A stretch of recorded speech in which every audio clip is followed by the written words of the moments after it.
meaning the goal is actually regime change. They want to overthrow Vladimir Putin by creating civil dissent. When we go in there and we find no weapons of mass destruction and find out we invaded a nation under false pretense, are you going to invite me back on and you apologize to the American people for beating the drum of war? And in defense of Bill O'Reilly, he tried to get me on to do just that. Fox News would not allow it. And he said, I tried to get him on. They won't let me, but I owe him an apology because he was absolutely right. So I give Bill O'Reilly credit for that. I'm not a big fan of his opinions, but when it came to, it came to being a man about doing what he said he was going to do, he did. Wolf Blitzer once gave me sort of a backhanded, I'm sorry, and a couple other people at CNN did the same. But for the most part, no, they just ignored it, pretended it didn't happen. Well, I mean, we're 10 days into the invasion of Ukraine by Russia. It's a major military incursion. This is a major military operation. Russia may have sought to downplay it early on by calling it a sensitive military operation or something of that nature. No, it's an outright full-scale military invasion of a neighboring country, and we're 10 days into it. Somehow, the mainstream media claims to have the Russian playbook because I keep hearing that the invasion isn't going according to plan, that the Russian playbook is flawed. When I look at it from a military perspective, and I spent a number of years early on in my career training to close with and destroy the Soviet army through firepower maneuver. I mean, I know these guys. I've studied them for 35 years. Their doctrine, their equipment, their tactics, their operations. What we're seeing here is a multi-axis invasion that seeks to fix enemy forces in place, destroy enemy command and control, surround enemy forces, and seize strategic points of interest, bypassing built-up areas where the fighting would be too heavy, just not getting ahead of the game. The rate of advance of this invasion is faster than the rate of advance of the German Blitzkrieg in World War II.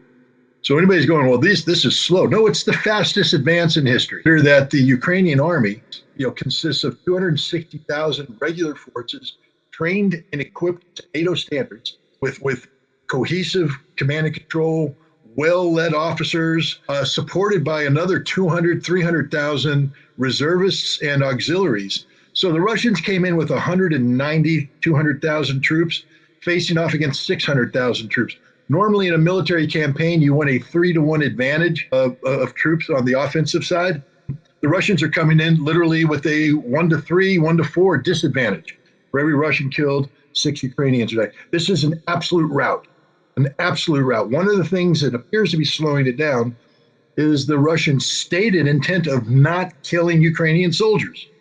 I was as surprised as anyone when they started this offensive with literally one hand tied behind their back, coming in very light, coming in very soft, trying to negotiate their way through built-up areas so as to reduce civilian casualties and reduce damage to civilian infrastructure. They also sought to not decapitate, meaning annihilate, Ukrainian soldiers in their barracks, as they could have. Instead, they let them sleep, and they said, we just prefer that you stay in your barracks and don't fight us because our qualm isn't with you. Our qualm is with the bigger fish. Unfortunately for the Russians, the Ukrainians decided to fight, and they're fighting very effectively. I'm never going to denigrate the courage and the determination of the Ukrainian army. They're going up against a very well-trained Russian military, very well-equipped Russian military, who has superior tactics and operations, and the Ukrainians are putting up a very solid fight, but they're losing.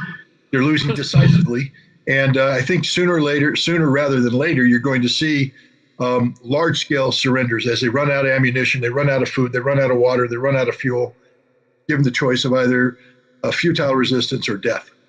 One of the things they keep harping on is they keep saying in one instance after another that Russia or the Russian military is trying to kill civilians, is aiming at civilian targets, is claiming that there's a ceasefire and then shooting civilians. In your understanding, how much is the Russian military actually going after civilians? The Russian military has foregone its greatest advantage in modern warfare, which is overwhelming fire superiority. The normal Russian tactic is to fix your location, and then obliterate your location with massed fires, artillery, multiple rocket launchers, mortars, and then steamroll through your location until they find the next location. Then you repeat as necessary. It's a very effective tactic. It's a very brutal tactic. It's one that, if applied to an enemy formation operating in a built-up area or a heavily populated suburban area, would result in tens of thousands of civilians dying. The Russians have foregone this. They're not using this tactic at all. When they do fire, it's based upon solid intelligence about enemy capabilities, enemy locations. Now, war is an imperfect science. I'll say that as somebody who's waged it. You think you have intelligence about a target, you do your best to put munitions on the target to achieve a desired effect, only to find out that you were wrong about the intelligence, or the munitions didn't perform as designed. Anytime there's a war in an area where civilians exist, the civilians pay the heaviest price. And that's happening now. But to call this a deliberate targeting by the Russians is just an absolute deviation from reality. The Russians are being very, very circumspect in their use of weapons. When they use weapons, for instance, in Kharkov, they show multiple rocket launchers impacting in a residential neighborhood. What they're not telling you is that the Russians had sent in a reconnaissance mission earlier that got ambushed and annihilated by Ukrainian forces dug in that residential area. This makes it a legitimate military target. I'm sorry, that's what war is. If you choose to fight in a residential area, then you can't. It's not a war crime to take that out. The Russians. I think the one place that the Russians are failing right now is the propaganda aspect. I'm not saying that I want the Russians to lie, but it would be nice if the Russians put some perspective to what they're facing. What they're facing isn't just propaganda from the Ukrainian government. Understand that the CIA is deeply embedded with the Ukrainian Ministry of Information and is responsible for running what's called a information operation. This is a covert or political action operation that's been sanctioned by the President of the United States. And the reason why it has to be sanctioned is the CIA normally isn't allowed to manipulate information in a manner that affects the American public. Meaning they can tell lies, and they do this very effectively, but they can't tell lies in a way that affects how the Americans view a subject. They're doing that right now. They're running an information operation, very sophisticated, that's designed to achieve a political result in Russia, meaning the goal is actually regime change. They want to overthrow Vladimir Putin by creating civil dissent, and they match that civil dissent with an economic sanctions policy and implementation, which is designed to marry up. The sanctions aren't happening in a vacuum. The sanctions are specifically targeted against a certain class of person in Moscow who the United States feels is oriented towards the West. And by depriving them of the benefits of being affiliated with the West, you redefine their life. And now they want them to rise up. And this is a regime change operation. So Ukraine isn't just about exaggerating Ukrainian victories, as all militaries do, or diminishing Russian victories. It's about manipulating information in Russia and in Europe to get NATO. Remember, NATO was this dysfunctional organization reeling from the catastrophe of Afghanistan. How do you get them aligned with what's going on? How do you get them to oppose what the Russians are doing? You have to run an information operation designed to manipulate public opinion in Europe. And the indirect effect of this is that the American public is likewise impacted by this, because you can't have a situation where the CIA promulgates mistruths over here, tells CNN, hey, yep, that's all a lie. That's all a lie. You can't report that. That's a lie. You need to report the truth. No, they're letting the lie live. And this can only be done with executive permission. The President of the United States, therefore, is engaged in an operation to deceive the American public. And that's what people need to know. You tweeted out, at this stage, any continuation of the Ukraine-Russian conflict will not alter the outcome and will only increase the tragic plight of the Ukrainian people. All those who argue in favor of more weapons and insurgency must admit they care more about NATO than the Ukrainian people.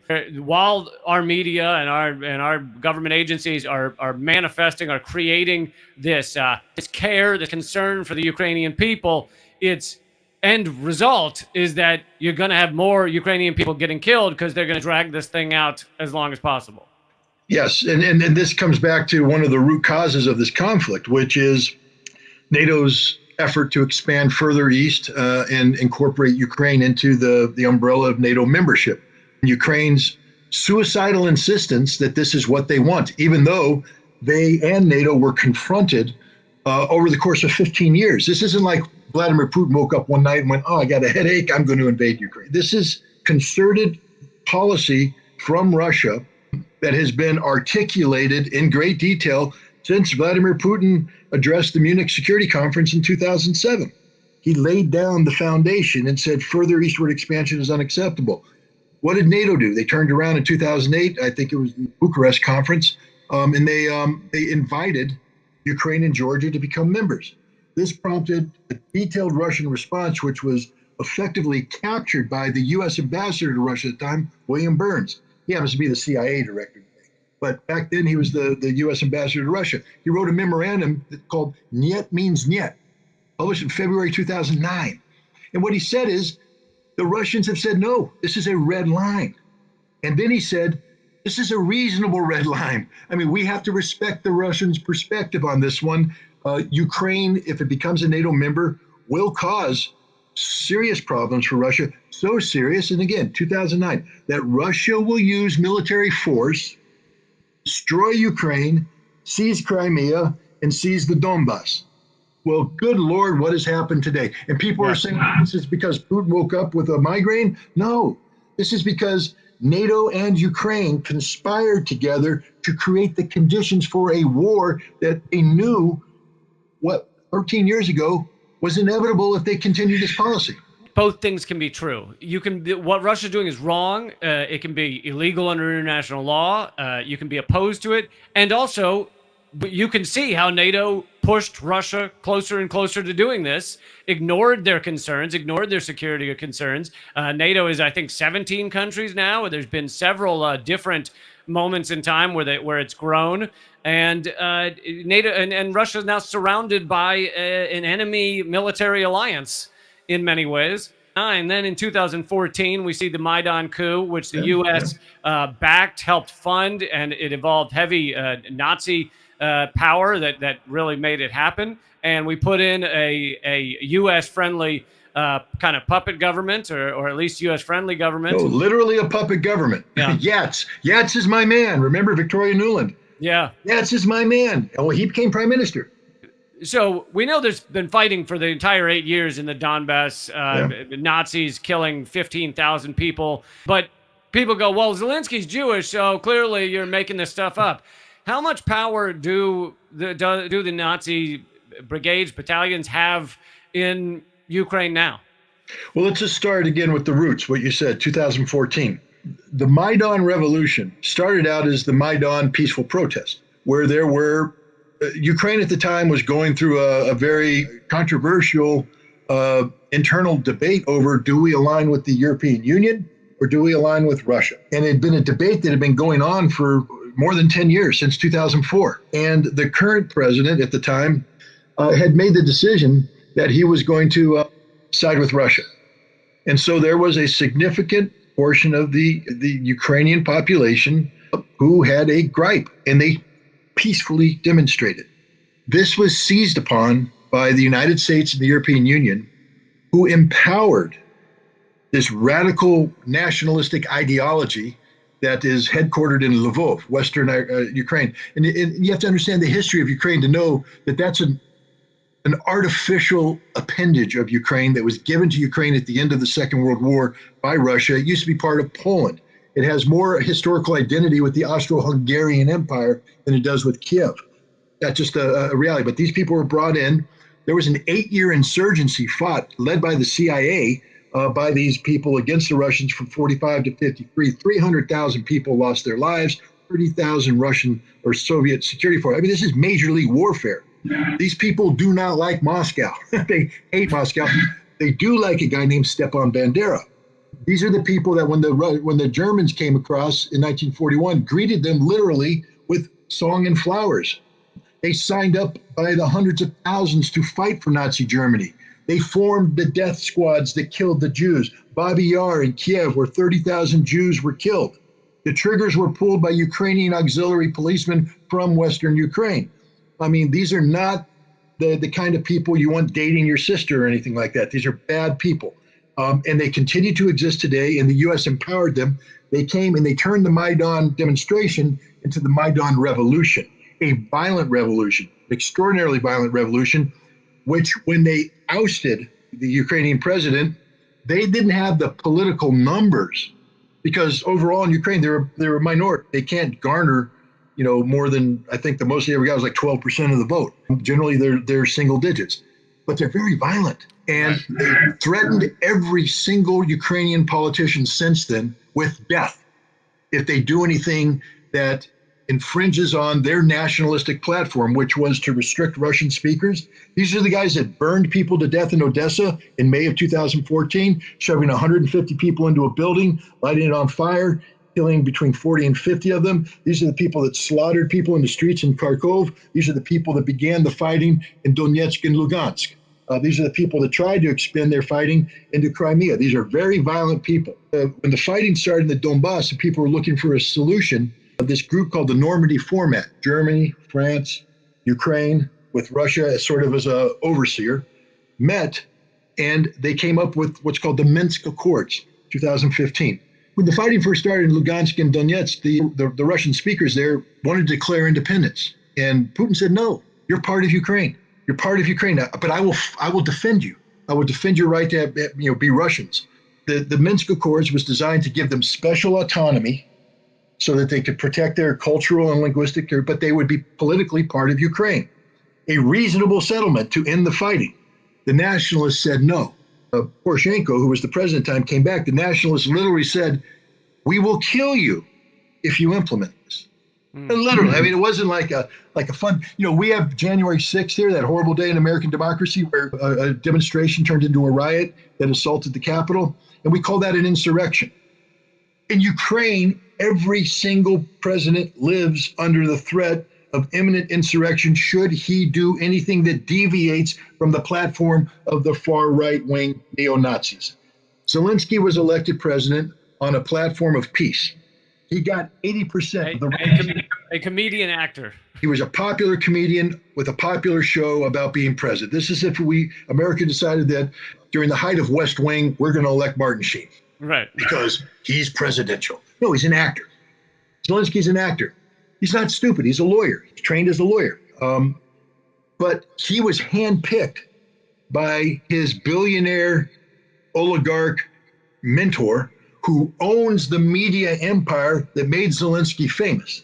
So Zelensky's on a TV show that this guy pays for. Zelensky performs in programs underwritten by this guy. Zelensky is literally the puppet of this oligarch, and this oligarch picks Zelensky to go up against Poroshenko, who is one of the most unpopular presidents at the time. Zelensky wins by supporting a platform of peace. The implication was he would go forward with Minsk. No sooner did he get elected than the guy came in and said, you'll be hanging by the neck until dead, that one of the neo-Nazis. We will kill you. Not an idle threat. They will kill him because these neo-Nazis are everywhere.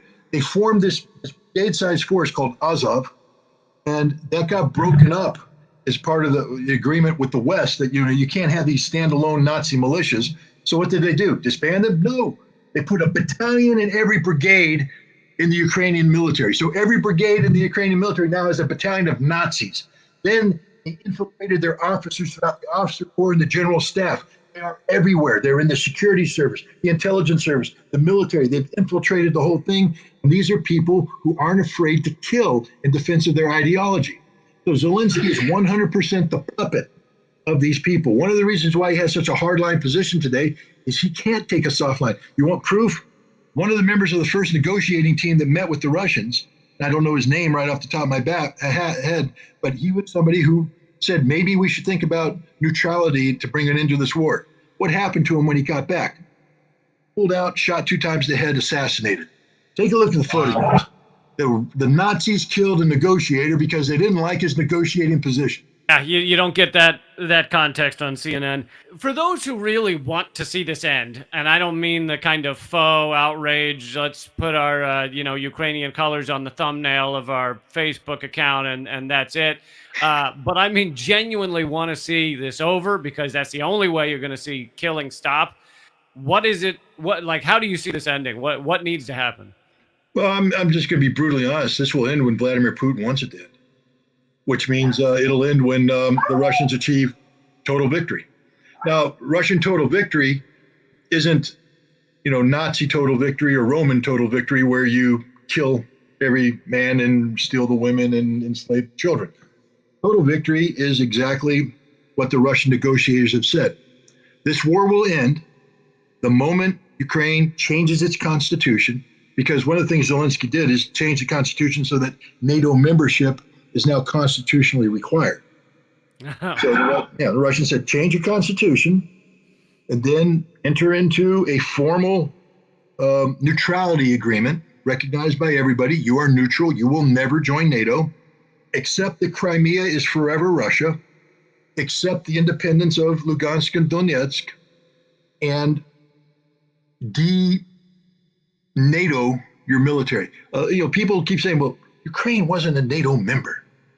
Well, pretty much. They had a regular army of 240,000 guys who were trained, equipped. They wore the uniforms of NATO.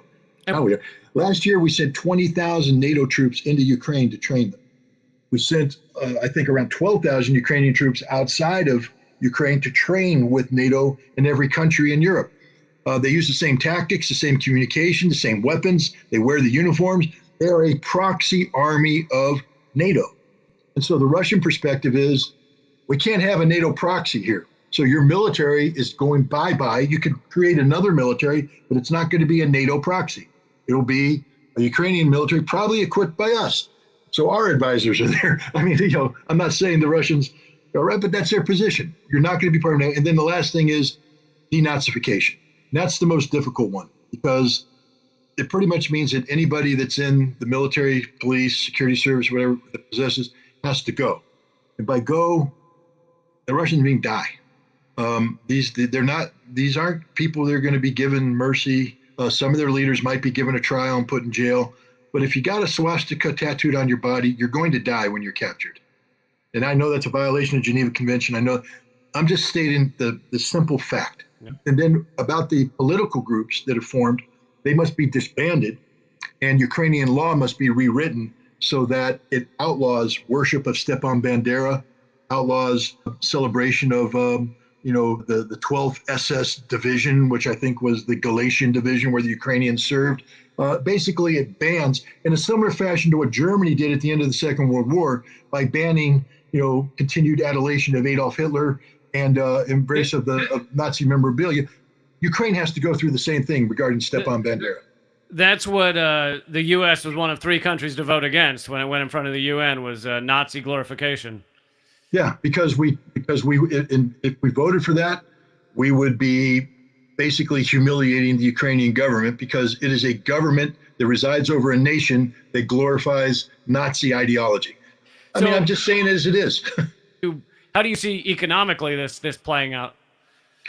Well, actually, I think Putin is prepared very well. I mean, There's only so much you can do when you live in a world where the dollar dominates, where U.S. banking institutions are controlled by Washington. Where global banking institutions are controlled by Washington, D.C. Yep. There's only so much preparation you can do. Understand that the Russians have yet to unleash their counterattack, which they say is coming. But we're getting certain hints about this. Russia has, I think, is moving towards the gold standard for the ruble, which will radically change everything, because now it makes the ruble a denomination that can be traded on the international stage because it's linked to gold, as opposed to the U.S. dollar that's linked to $60 trillion of debt. And you're going to see the deconstruction of the dollar monopoly. And that's one of the things that Russia and China are working. The Russians don't do anything half-assed. There's nothing half-assed about the Russians. They're not always right. The decisions they make aren't always the brightest, But you need to respect the fact that they don't act on a whim. When the Russians undertake a policy, such as going into Ukraine, they have staffed out all possible ramifications, knowing full well that there were going to be economic sanctions levied on. Why? Because Biden's been telling them for more than a year. Yeah. And so they have anticipated everything. They have game played everything. They have options for everything. One of the things that Biden didn't game play is look at the price of gas in Europe right now. From what I read, Michelin Tires out of France had to shut down production because they can't afford to continue to operate with the energy prices. You're going to see more and more European industries shut down because they can't afford to go. Europe's going to shut down. And Russia hasn't shut off gas. So just imagine when Putin's waiting there going, wait for it, boom, done. Now what are you going to do, Europe? You're going to die. And it's your fault. The United States right now is in a panic about oil. Hell, we're trying to talk to the Iranians to sell us oil now. And Maduro, delegation to Venezuela to recognize Maduro. I feel sorry for Juan Guaido because he thought he was president of Venezuela. No, he's not. Apparently, Nicolas Maduro is, because that's who we're talking to. Meanwhile, the price of oil is going through the roof. Somebody just came out and said, you're going to be paying $300 a barrel if you're not careful. And Russia hasn't done a damn thing. Russia is holding on to so many cards right now. And when they start slapping them down, they're going to pick us apart at the seams. They're going to suffer. There's no doubt about it. I have family in Moscow. My wife's brother and his family live there, and they are suffering. There's no doubt that they're suffering. But Russia will survive. It'll be tough. They'll tighten their belt. It won't be easy. Europe, on the other hand, isn't going to survive. And let's just look at one last thought here. Vladimir Putin has been in power for 22 years, 23 years. Find me his Western counterpart that's been in power half that long. Every single person that's opposing him right now of these democracies will be out of office before Vladimir Putin leaves office. Most of them will be out of office this time next year because of the political ramifications of the decisions they made regarding sanctions, Russia, and Ukraine. All these people that are painting, as you said, their fingernails and their eyelids and all this stuff, you can do that when you have food in your belly, heat in your stove, electricity in your house. You can do that when trucks are delivering things to your markets. That's not going to be happening soon in Europe. And Europe's going to be wondering how they're going to, I'd like to see Germany tell me how they're going to pay the $100 billion to modernize their military when their economy's in the toilet. Mr. Scholz doesn't have long for political office. He's doomed. And Russia hasn't even begun to play their cards. When they do, my prediction is Europe will be all but knocked out, and you're going to rapidly see Europe reversing course. You've already seen some of that, where Germany has just come out and said, we can't stop, we have to have Russian energy pouring in. We can't stop it. But Germany's already set Russia up where they can stop it if they want to through violation of contracts. Germany now has to be careful with what the United States does, because anything that's seen as a contractual violation gives the Russian 100% legal reason to shut down the energy.